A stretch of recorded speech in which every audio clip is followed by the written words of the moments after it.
Hello friends, 2024 आपके trading के लिए एक सक्सेसफुल ईयर हो सकता है, बट तब जब आप अपने ट्रेडिंग करने के पुराने घिसे पिटे तरीके को बदलकर एक रूल बेस्ड ट्रेडिंग करें। तो जैसे आपने इस साल बहुत सारे रिजोल्यूशन लिए होंगे, जैसे जिम जाऊंगा, ऑयली चीज नहीं खाऊंगा और बहुत कुछ, वैसे ही आपको एक और रिजोल्यूशन लेना है कि आपको इस साल रूल बेस्ड ट्रेडिंग करनी है। तो आज के इस वीडियो में मैं बताऊंगा कि आपको रूल बेस्ड ट्रेडिंग कैसे करनी है, जिससे आप 2024 को एक सक्सेसफुल ईयर बना सकते हो। और हाँ, नेक्स्ट वीक एक बहुत ही इंफॉर्मेटिव वीडियो आने वाली है, तो अगर आप उसे मिस नहीं करना चाहते हैं तो अभी इसी वक्त चैनल को सब्सक्राइब करें और बेल आइकन दबा दें। तो चलिए वीडियो शुरू करते हैं।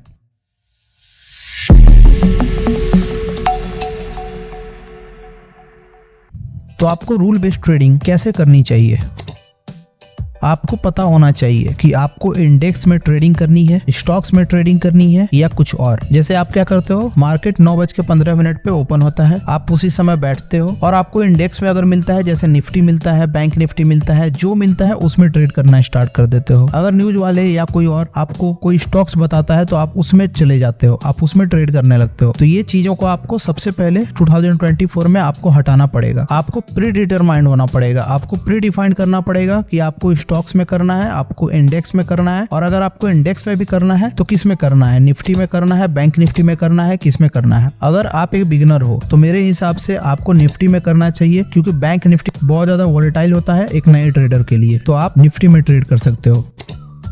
आपको पता होना चाहिए कि आपको कौन सी स्ट्रेटजी फॉलो करनी है। फॉर एग्जांपल, अगर आप 100 EMA यूज करते हो और मार्केट अगर इंडिकेट कर रही है कि 100 EMA strategy is activated, then go for that strategy. जब तक इंडिकेट नहीं कर रही है तब तक चुपचाप ट्रेड का वेट करो। और अगर आपका स्ट्रेटजी एंट्री के लिए एक्टिवेट हो चुका है और आप अगर कोई भी कारण की वजह से उसे नहीं ले पाए हैं, तो आपको बीच में एंटर नहीं करना है। मतलब अगर आपको कोई ट्रेड अगर मिलता है, ठीक है, बाइंग के लिए, अगर मान लो आप 100 EMA स्ट्रेटजी यूज कर रहे हो, अगर 100 EMA स्ट्रेटजी आपको 945 पे ट्रेड दे चुका है, अगर किसी कारण की वजह से 945 में ट्रेड आप नहीं ले पाए और आपको लगता है कि 950 में आप ट्रेड ले सकते हो, तो वो गलत है। आप 950 में बीच में एंटर नहीं कर सकते हो, क्योंकि उसके वजह से आपका स्टॉप लॉस जो होगा वो बड़ा हो जाएगा, आपका टारगेट कम हो जाएगा, आपका स्टॉप लॉस बड़ा हो जाएगा, उसके वजह से आपका टारगेट भी अचीव नहीं होगा। इसलिए आपको क्या है, आपको परफेक्ट टाइम पे एंट्री करनी होगी, और अगर एंटर नहीं कर पाए तो आपको बीच में एंटर नहीं होना, आपको फिर अगले ट्रेड का वेट करना है। और अगर उस दिन ट्रेड नहीं भी मिला तो कोई दिक्कत नहीं, आप अगले दिन के लिए ट्राई करो। अगर अगले दिन ट्रेड मिलता है तब करो, क्योंकि मार्केट कहीं जाने वाला नहीं है, मार्केट यहीं रहेगा। आप चले जाओगे लेकिन मार्केट यहीं रहेगा।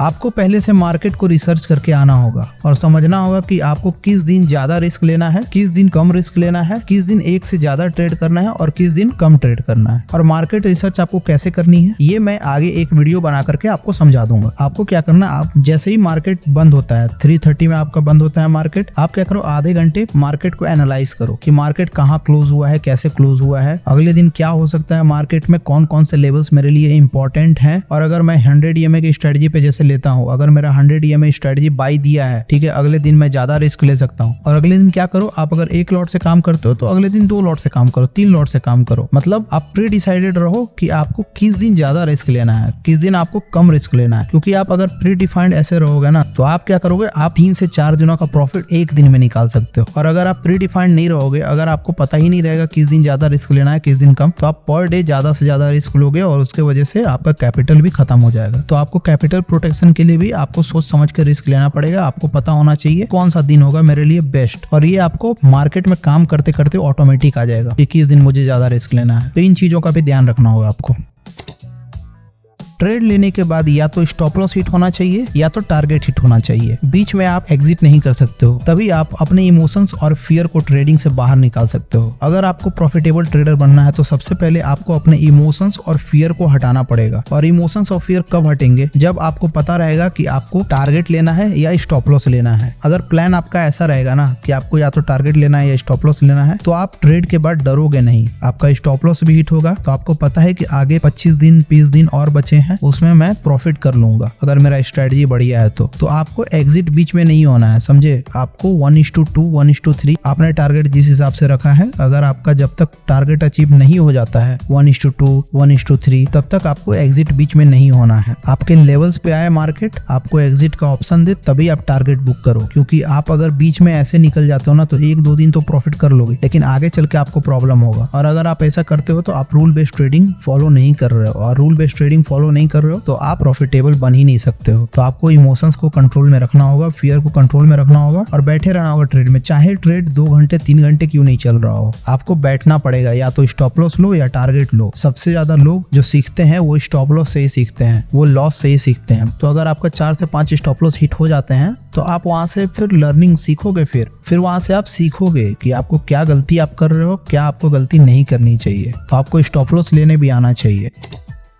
और लास्ट है कि आपको मंथ के एंड में पूरे महीने को एनालाइज करना है और देखना है कि आप सारे रूल्स को फॉलो कर रहे हो कि नहीं। अगर आप फॉलो कर रहे हो तो आप इजीली प्रॉफिट में होगे, और अगर नहीं कर रहे हो तो फिर से अपने प्लान को इन रूल्स के अकॉर्डिंग चेंज करो। अगर मंथ के एंड में आप प्रॉफिटेबल हो या नॉन प्रॉफिटेबल हो, आप बैठ करके क्या करो, आप एनालाइज करो कि आप सारे रूल्स फॉलो कर रहे हो कि नहीं। आपको per month 12 times in a year आपको पर मंथ अपने ट्रेड को एनालाइज करना है कि आपने पूरे मंथ में क्या किया, आप रूल के अकॉर्डिंग चल रहे हो कि नहीं। अगर आप रूल के अकॉर्डिंग चल रहे हो तब ठीक है, और अगर नहीं चल रहे हो तो उसको चेंज करो। अगर आप उसे चेंज नहीं करोगे तो आप प्रॉफिटेबल बन ही नहीं सकते हो। तो आप सबसे पहले रूल्स के अकॉर्डिंग चलो, रूल्स के अकॉर्डिंग चलना शुरू करो। ट्रेडिंग कोई बहुत टफ जॉब नहीं है। अगर आप डिसिप्लिन से ट्रेडिंग करते हो तो मैं दावे के साथ कह सकता हूँ कि 2024 के लास्ट तक आप एक बहुत कॉन्फिडेंट ट्रेडर बन सकते हो। और सारा खेल ही कॉन्फिडेंस का है। अगर आपको अपने स्ट्रेटजी पर कॉन्फिडेंस आ गया तो बस ट्रेडिंग आपके लिए इजी है। और आपको कॉन्फिडेंस तभी आएगा जब आपके सारे रूल्स प्री डिफाइंड होंगे और आप उन्हें फॉलो कर रहे होंगे। तो इसके साथ आपको नए साल की हार्दिक शुभकामनाएं।